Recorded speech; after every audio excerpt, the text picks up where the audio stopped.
आज की इस वीडियो में हम लोग 12th क्लास का है कसा बुक चैप्टर फर्स्ट जिसका नाम है नज़ीर अहमद की कहानी। ठीक है, और इस चैप्टर बहुत ही अच्छी तरीक़ा से इसको पढ़ेंगे कि इससे एक भी प्रश्न आपको नहीं छूटेंगे। अगर अच्छी तरीक़ा से इसको वीडियो को देख लेंगे तो मैं कुछ इस तरीक़ा से आपको आंसर बताऊंगा इस वीडियो को देख के। ठीक है, और इस वीडियो बहुत ही इंटरेस्ट आने वाला है। इस वीडियो को देख के आपको बिल्कुल भी बोर महसूस नहीं होगा। ठीक है, मैं कुछ इस तरीक़ा से आपको बताऊँगा। बहुत ही कम टाइम में पूरा चैप्टर कंप्लीट कर देंगे, बस वीडियो को आखिरी तक देखिए। चलिए स्टार्ट करते हैं। सबसे पहले तो आप यह जानिए कि नज़ीर अहमद की कहानी जो है उसके राइटर यानी कि मुसन्निफ का नाम क्या है, क्योंकि वह बहुत जानना बहुत ही ज़रूरी है, क्योंकि उससे क्वेश्चन बहुत आते हैं। ठीक है, तो नज़ीर अहमद की कहानी जो कि लेखक का नाम है मुसन्निफ का, उसका नाम है, ठीक है, उसका नाम है फ़रतुल्लाह बेग। क्या नाम है? फ़रतुल्लाह बेग। और यह फ़रतुल्लाह बेग जो है नज़ीर अहमद की जो कहानी जो लिखे हैं, नज़ीर अहमद की जो कहानी है इसे क्या कहते हैं? इसे कहते हैं खाका। नज़ीर अहमद की जो कहानी है यह एक क्या है? यह एक खाका है। ठीक है, इसको आप याद कीजिए। यह एक नज़ीर अहमद की कहानी क्या है? यह एक खाका है। और यह एक खाका है। यह जो फ़रतुल्लाह बेग जो है नज़ीर अहमद के कौन है? नज़ीर अहमद का शागिर्द है, यानी कि स्टूडेंट है।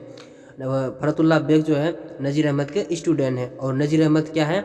फ़रतुल्लाह बेग का एक टीचर हुआ करते थे। ठीक है, और यह जो कहानी जो लिखे हैं फ़रतुल्लाह बेग जो है, तो जब वो स्टूडेंट जो लाइफ जो था उस समय, तो उसी समय जो लिखा था नज़ीर अहमद के बारे में, तो स्टूडेंट लाइफ में लिखा था। ठीक है, और यह जो खाका जो लिखे हैं नज़ीर अहमद के जो खाका है, और ये जो लिखे फ़रतुल्लाह बेग, तो यह फ़रतुल्लाह बेग खाका का माने क्या होता है? खाका का माने ये होता है किसी इंसान का पहलू, ठीक है, उसके बारे में, जीवन में क्या क्या किए हैं उसके बारे में आपको लिख देना पड़ा, यानी कि। और चलिए अब फ़रतुल्लाह बेग के बारे में थोड़ा हम लोग जान लेते हैं कि फ़रतुल्लाह बेग कब पैदा हुए, कब उसका इंतकाल हुआ, उसके बारे में जानना बहुत ही ज़रूरी है। चलिए, आपको जो स्क्रीन पर जो दिख रहा है, मिर्ज़ा फ़रतुल्लाह बेग की पैदाइश हुई थी कहाँ पर? दिल्ली में 1885 में। कब? 1885 में। और मिर्ज़ा फ़रतुल्लाह बेग की जो इंतकाल हुई थी, यानी कि वफ़ात, मृत्यु, तो 1947 में होता है। कब? 1947 में।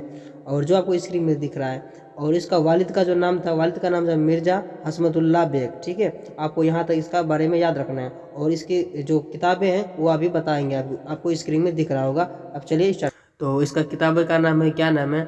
ठीक है, तसन्निफ, यानी कि इसका तसन्निफ का नाम है, ठीक है, दिल्ली का एक यादगार मसाया। और 2 नंबर में है क्या? फूल वालों की शायर। ठीक है, फूल वालों की शायर। और इनका एक क्या था? इनका एक मजमून है जिनका नाम है क्या है? मजामुन। ठीक है, फरहत, मजमून फरहत, यानी कि हो जाएगा। तीनों हम लोग कंप्लीट कर चुके हैं। और इसका दादा परदादा के बारे में थोड़ा जानना जरूरी है।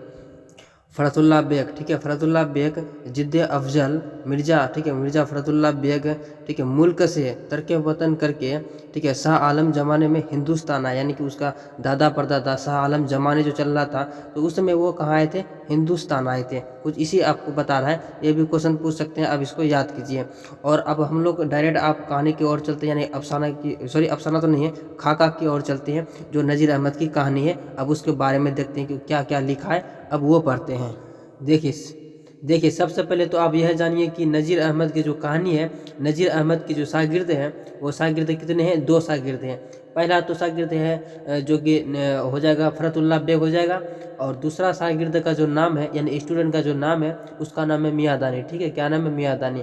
और ये दोनों शागिर्द हैं नज़ीर अहमद के पास पढ़ने आते थे। ठीक है, और यह जो नज़ीर अहमद जो है, नज़ीर अहमद को पढ़ाने का जो तरीका है वो मैं आपको बता रहा हूँ। देखिए, नज़ीर अहमद को जो तरीका थे पढ़ाने का, वह क्या तरीका थे कि एक आंगन में, ठीक है, चौकी में जो रहता ना, चौकी, वो यानी कि चारपाई जिसको कहते हैं, उसमें बैठा के, और साथ में नज़ीर अहमद भी बैठ के, यानी कि टीचर भी बैठ के पढ़ाते थे। ठीक है, और उसमें से नज़ीर अहमद जो पढ़ाते थे दोनों को, उससे यानी दोनों स्टूडेंट से 2 गलतियाँ हुआ करते थे।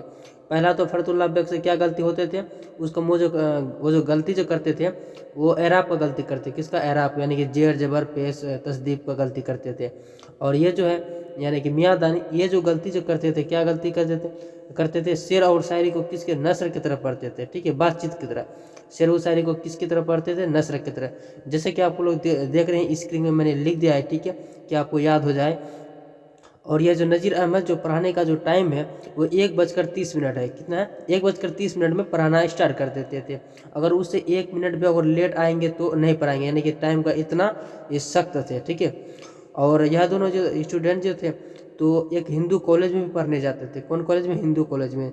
यह दोनों मियादानी और हो जाएगा ये फरदुल्ला बेग, दोनों जो जाते थे पढ़ने के लिए, तो वहाँ से पहले ही आते थे किसके पास? नज़ीर अहमद के पास पढ़ने के लिए। 1:30 में है तो यह 1:20 में पहुँच जाते थे, ताकि 10 मिनट 5 मिनट पहले, लेट नहीं होना चाहिए, लेट होगा तो नहीं पढ़ाते थे। इतना ही था, सख्त था मास्टर, ठीक है, मास्टर बोल सकते हैं, टीचर, तो इतना सख्त था। और उसके साथ बस इस तरीक़ा से चल रहा था पढ़ाई। और ये दोनों गलती करते थे, आप लोगों को तो बता दिया, एराब, और ये करते थे शेर और शायरी के नस्र की तरफ पढ़ लेते थे। और एक दिन हुआ यूँ कि एक दिन हो जाएगा फरदुल्ला बेग और मियादानी गए स्कूल, हिंदू कॉलेज, ठीक है। जो वहाँ और हिंदू कॉलेज में एक और इसका फ्रेंड थे, यानी दोस्त थे, उसका नाम था, क्या नाम था? मिस्टर रजा, ठीक है। मिस्टर रजा और भी एक स्टूडेंट है, ठीक है, मिस्टर रजा, जो कि मियादानी और फरदुल्ला बेग के दोस्त हुआ करते थे। कहाँ का? ये हिंदू कॉलेज का, ठीक है।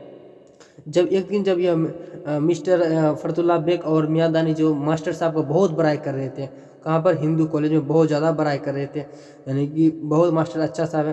तो मिस्टर रजा जो थे, मिस्टर रजा एक दिन बोला कि चलो हम भी मास्टर के, यानी कि आपको इस टीचर से पढ़ने जाएंगे। किसके पास? फरदुल्ला, मिस्टर रजा के पास। मिस्टर रजा बोल रहे हैं कि हम भी जाएंगे, कहाँ पर पढ़ने के लिए?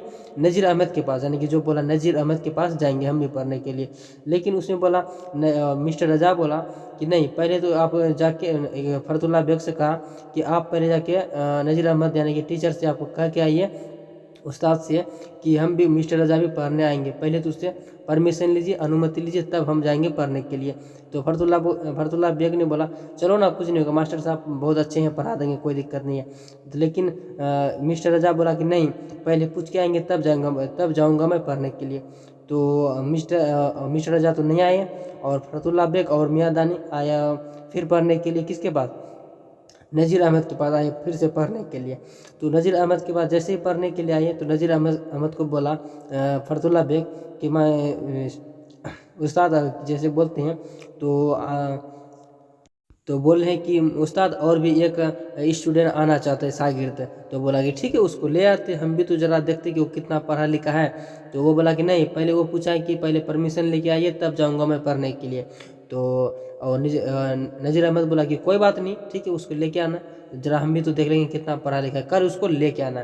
तो फरदुल्ला बेग बोला ठीक है, मैं उसको कल लेके आऊँगा। जब कल फिर से जब नज़ीर अहमद के पास पढ़ने आए, वह तीनों शागिर्द, कौन कौन? एक फरदुल्ला बेग और एक मियादानी और एक मिस्टर रजा, वो भी आए पढ़ने के लिए। जैसे वो पढ़ने के लिए आए, तो वह जब बैठे पढ़ने के लिए, और मौलवी साहब देख रहे हैं, ठीक है, कि सारा शागिर्द मेरा बैठ चुके हैं और पढ़ना स्टार्ट कीजिए। तो बोला कि ठीक है, आप पढ़ना स्टार्ट करो।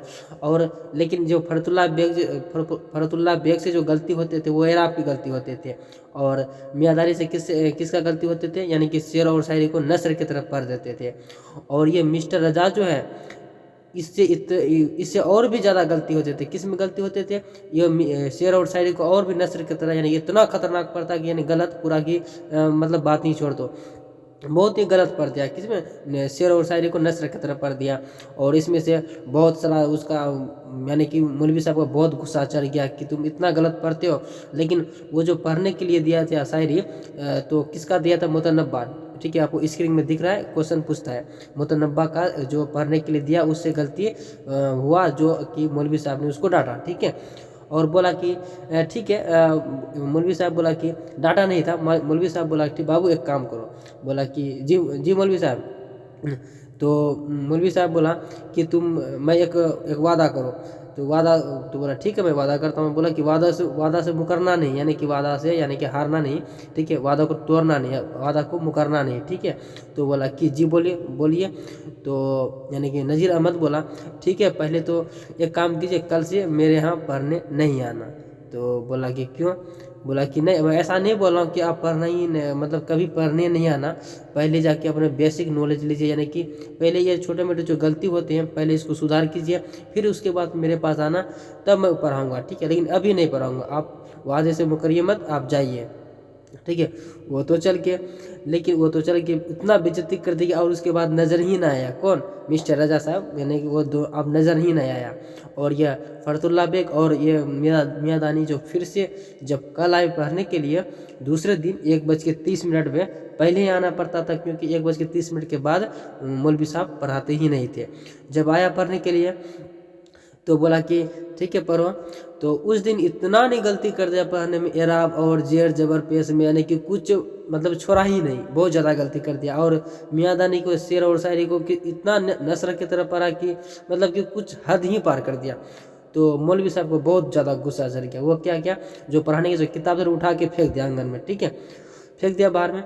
तो बोला कि बस डर दिया। और मियाँ दानी और मिस्टर फरतुल्ला बेग दोनों खामोश बैठ गए, ठीक है। तो बोला कि और मौलवी साहब क्या बोला पता है कि निकल जाओ मेरे आंगन से, मेरे पास से, अब नहीं पढ़ाऊंगा तुम लोग को, क्योंकि तुम बहुत गलती करते हो, निकल जाओ। तो मियाँ दानी और उठ रहे थे कि जाने के लिए कि अब जाएंगे, लेकिन फरतुल्ला बेग बोले नहीं अब जाना नहीं, पढ़ के ही जाएंगे। तो बोला कि खामोश थे। तो बोला कि अगर हम लोग को अगर कोई धक्का मार के अगर नहीं भगा दे आंगन से, तब अगर भगा भी देंगे आंगन में धक्का मार के, फिर मैं वापस आ जाऊँगा, लेकिन पढ़ के ही जाऊँगा। तो बोला कि मौलवी साहब बोला कि कुछ नहीं बोला कि थोड़ा सा उसका गुस्सा शांत हुआ। किस तरीक़ा से बोला, यानी कि थोड़ा सा पारा उसका मतलब कि थोड़ा सेल्सियस डिग्री उसका कम गया। तो बोला कि ठीक है अभी थोड़ा मेरा दिमाग ख़राब है, तुम एक काम करो आज जाओ, कल आना पढ़ने के लिए। बोला नहीं पढ़ेंगे तो आज ही पढ़ेंगे और अभी पढ़ेंगे।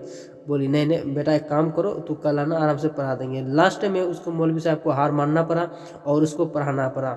और पढ़ा के क्या बोला, और वह दोनों स्टूडेंट को मौलवी साहब बोला कि अल्लाह तुमको महफूज रखे, ठीक है, यानी कि अल्लाह तुमको महफूज रखे। और मौलवी साहब बोला कि मैं तुम दोनों को आजमा रहा था कि तुम लोग देखते हैं पढ़ते कि नहीं पढ़ते हैं, ठीक है, लेकिन आप लोग को बहुत ही अच्छी स्वभाव का शागिर्द हैं।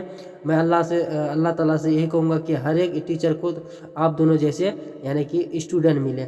मैं तो चेक कर रहा था कि आप लोग कितने कहाँ तक है, लेकिन आप लोग तो बहुत ही मेरे उस्ताद के भी उस्ताद निकले, मान गए। अगर आज तुम लोग अगर चल जाते तो मैं, अगर तुम दोनों फिर आते तो मैं पढ़ाता ही नहीं, क्योंकि मेरा गुस्सा ही उतना चढ़ गया था।